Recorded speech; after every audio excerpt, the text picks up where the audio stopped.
He didn't just act, he transformed the way acting was done. He didn't just play characters, he became them. And in doing so, he changed Hollywood forever. But behind the iconic roles, the piercing eyes, and the unforgettable voice, was a man at war with himself, a rebel, who challenged the system and paid the price. This is the untold story of Marlon Brando. Marlon Brando Jr. was born on April 3, 1924, in Omaha, Nebraska. He was the only son of Marlon Brando Sr., a pesticide manufacturer, and Dorothy Julia Pennebaker, a theater administrator and actress. His childhood was far from picture perfect. His mother, whom he adored, was warm, artistic, and loving. But she was also an alcoholic. His father, stern and emotionally distant, was rarely present. When his mother would disappear for days, young Marlon clung to the family's housekeeper for comfort. But when she too left, a deep wound was carved into his heart, an abandonment that would shape the rest of his life. At school, Brando was restless, rebellious, expelled from more than one institution.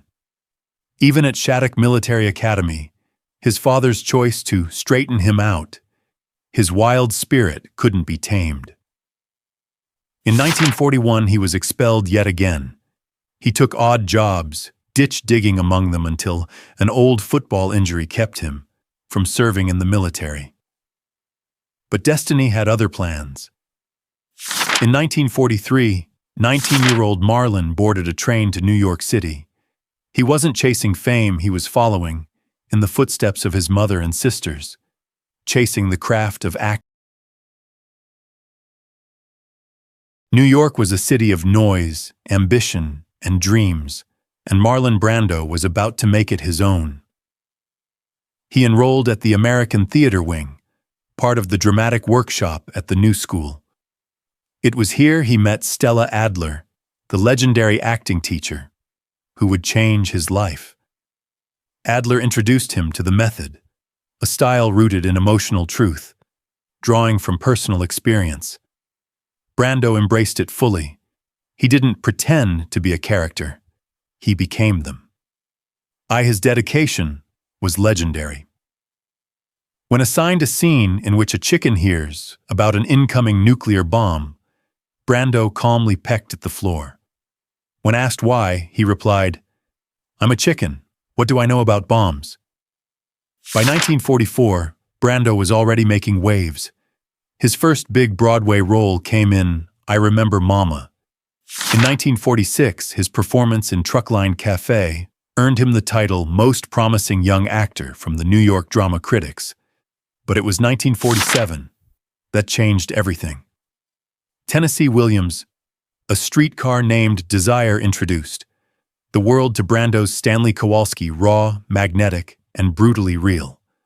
The power in his voice, the physicality, the vulnerability Broadway had never seen anything like it. Hollywood took notice. In 1950, he made his film debut in The Men, playing a paraplegic veteran. Brando spent weeks in a veterans hospital, living among the wounded, to absorb their reality. But it was the 1951 film version of A Streetcar Named Desire that made him a star. His cry of Stella became one of cinema's most famous moments. He followed with a string of masterful performances. Viva Zapital, 1952, another Oscar nomination. Julius Caesar, 1953, praised for his poetic delivery. The Wild One, 1953, his leather-clad biker Jolene Strabler became the face of 1950s rebellion. On the Waterfront, 1954, as Terry Malloy, he delivered the unforgettable I Could Have Been a Contender speech. The role earned him his first Oscar. By the mid-50s, Brando wasn't just an actor.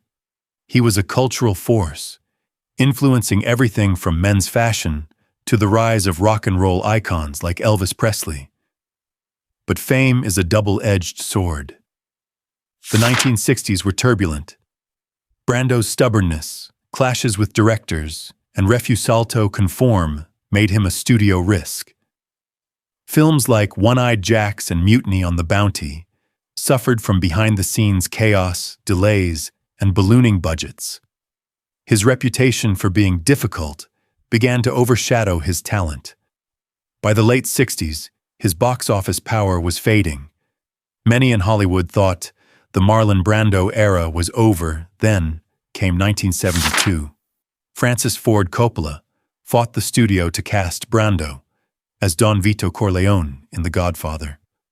The result was cinematic magic.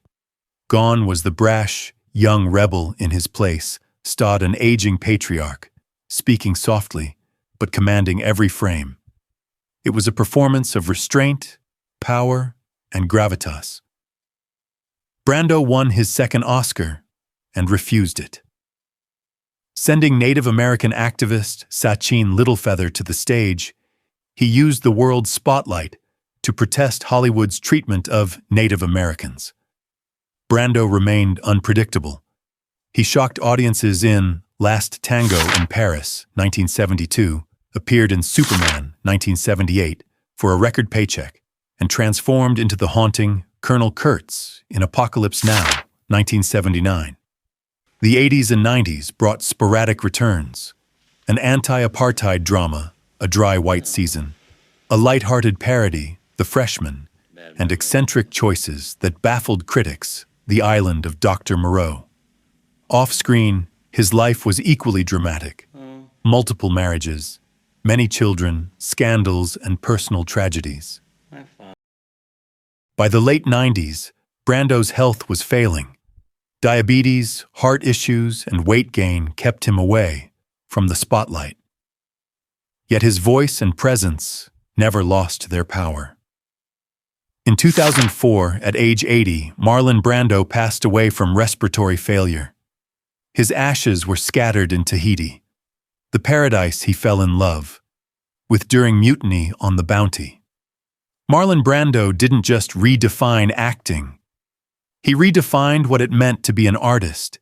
He could be difficult, stubborn, even self-destructive.